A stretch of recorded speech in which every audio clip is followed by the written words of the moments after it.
मेरे प्यारे विद्यार्थियों, आज हम निर्देशांक ज्यामिति कोऑर्डिनेट ज्योमेट्री के कुछ प्रश्न हल करेंगे जो परीक्षा के दृष्टिकोण से बहुत आवश्यक हैं और इसी प्रकार के प्रश्न आपके परीक्षा में पूछे जाएंगे। कृपा करके इन्हीं प्रश्नों को या इस तरीके के प्रश्नों को आप हल करते रहिए और हमें विश्वास है कि आपको अच्छे अंक प्राप्त होंगे। इन्हीं शुभकामनाओं के साथ पहला प्रश्न, ए बी एक सीधी रेखा है जिसकी लंबाई 13 इकाई है। 13 का मतलब है 13 सेंटीमीटर हो, 13 मीटर, कुछ भी हो। एक निर्देशांक ए का 2, 5 है तथा बी का निर्देशांक यक्स और -7 है। तो यक्स का संभावित मान ज्ञात करना है। इसमें हमको दूरी निकालनी है। दूरी का हमने सूत्र बताया था आपको पिछले वीडियो में कि दूरी बराबर होती है x2 माइनस x1 का whole square plus y2 minus y1 का होल स्क्वायर का स्क्वायर रूट। तो इसमें x2 माइनस x1 में क्या है हमारा, ये x की वैल्यू x2 है, x माइनस 2 का स्क्वायर प्लस -7 -5 का होल स्क्वायर। इसका हम स्क्वायर ही रहने देते हैं क्योंकि हमको इसकी लंबाई निकालनी है, बाद में स्क्वायर रूट निकाल लेंगे। इसको हल करेंगे, x square minus 4x plus 4 पर 144। इसको हल करते चलेंगे, सिंपल समीकरण है। तो ये मेरा मिल जाएगा x square minus 4x minus 21 equal to 0 के। तो इसको 21 को ऐसे दो भागों में बांटना है जिनका योग -4 हो, तो -7 और +4 के। तो इस प्रकार से आपकी वैल्यू आ जाएगी x इक्वल टू 7 के r -3 के। आप इसको चेक भी कर सकते हैं। चेक के लिए आपको x इक्वल टू 7 का मान रखना होगा और -3 का मान रखना होगा। दोनों दिशाओं में आप देखेंगे उसकी वैल्यू 13 आती है।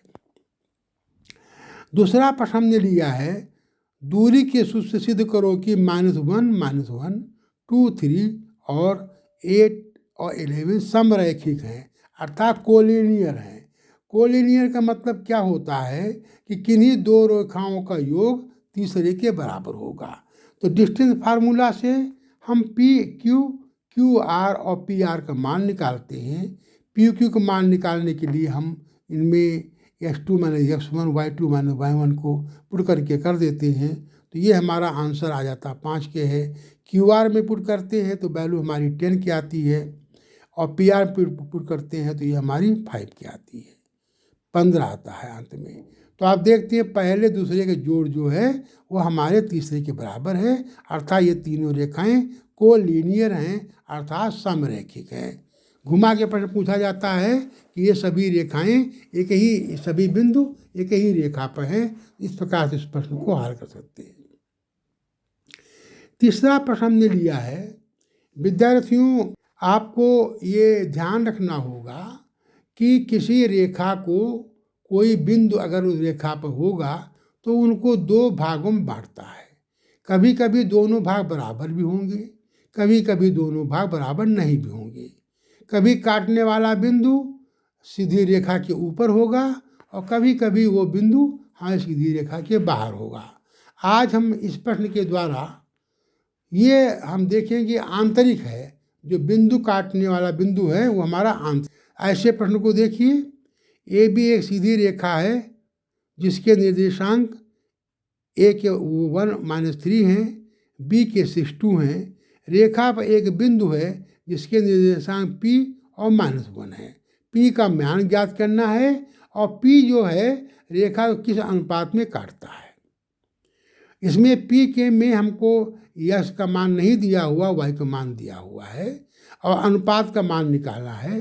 तो माना AP बराबर K के है और PB बराबर 1 के है, तो हमारा जो आंतरिक विभाजन है उसकी सूत्र है x equal to mx2 plus nx1 upon m plus 1। y की वैल्यू होगी my2 प्लस ny1 बटा m प्लस n के।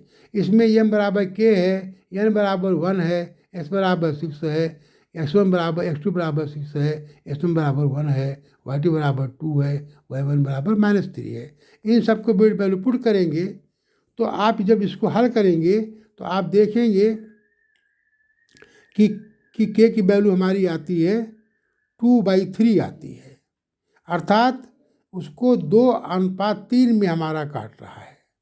तो के की वैल्यू में के हमारे पास 2 हो जाएगा और पी भी बराबर हमारा 3 के हो जाएगा।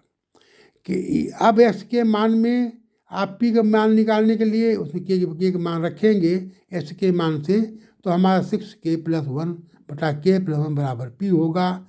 तो इसमें जो है हम के बराबर 2/3 है, इसको रख के हल करेंगे तो पी के बराबर वैल्यू हमारी 3 आ जाएगी। तो ये थोड़े से प्रश्न हैं जो बहुत साधारण हैं, परीक्षा के दृष्टिकोण से बहुत अच्छे हैं। इसी प्रकार के अन्य प्रश्न भी आप करते रहिए, हमें पूरा विश्वास है आपको अच्छे नंबर मिलेंगे। हमारे अन्य वीडियो को देखते रहिए। धन्यवाद विद्यार्थियों।